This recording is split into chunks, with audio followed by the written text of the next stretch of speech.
আসসালামু আলাইকুম। কেমন আছেন সবাই? আলহামদুলিল্লাহ আমি অনেক ভালো আছি।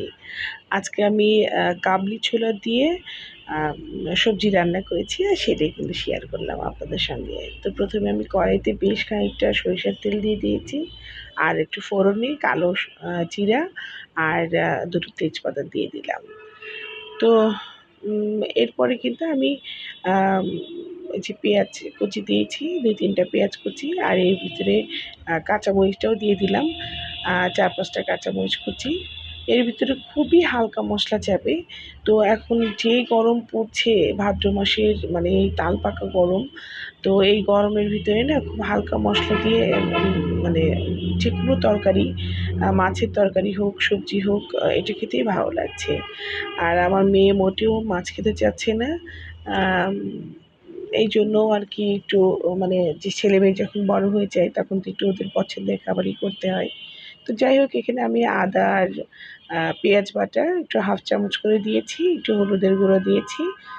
আম জাস্ট এইগুলোই দিয়েই কিন্তু আমি আ মানে আজকে রান্নাটা কমপ্লিট করব। আর একটু পরিমাণ মতো লবণ দিয়ে দিলাম। তো এইগুলা দিয়ে মসলাটা একটু কষিয়ে নিয়ে এই যে আমি কাবলি ছোলাটা মানে সিদ্ধ করে রেখেছিলাম। রেখে আমি মানে এখন দিয়ে দিলাম। আর একটু কাবলি ছোলা রেখে দিলাম ওইটা আমি পরে একটু টক দই, শসা-টসা দিয়ে একটু মাখিয়ে খেয়ে নেব। তো যাই হোক আমি এখন সবজিগুলো দিয়ে দিয়েছি। এর ভিতরে খুব মানে ৩ রকম সবজি দিয়েছি। পেঁপে, মিষ্টি কুমড়া আর লাউ। তো পেঁপেটা একটু কেটে আমি কিন্তু একটু ভাপিয়ে নিয়েছিলাম। যেহেতু মিষ্টি কুমড়াটা মানে একটু পাতলা সবজি, লাউটাও পাতলা সবজি ওটা তাড়াতাড়ি সিদ্ধ হয়ে যায়। আর পেঁপেটা সিদ্ধ হতে চায় না অনেক সময়। এজন্য একটু ভাপিয়ে নিয়েছিলাম। এরপর একটু লাউটা দিয়ে দিলাম।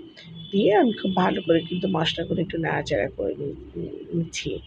আর তেজপাতা দুটোকে আমি একটু উঠিয়ে দিয়েছি কারণ ওরা বড্ড বিরক্ত করে। ওদের কাজ শেষ। ওদের আর রেখে লাভ নেই। তো যাই হোক হালকা একটু পানি দিয়ে আ মানে সবজির সঙ্গে ভালো করে মশলাগুলো মেশানো হয়েছে। এখন আমি ঢাকা দিয়ে দিয়েছি।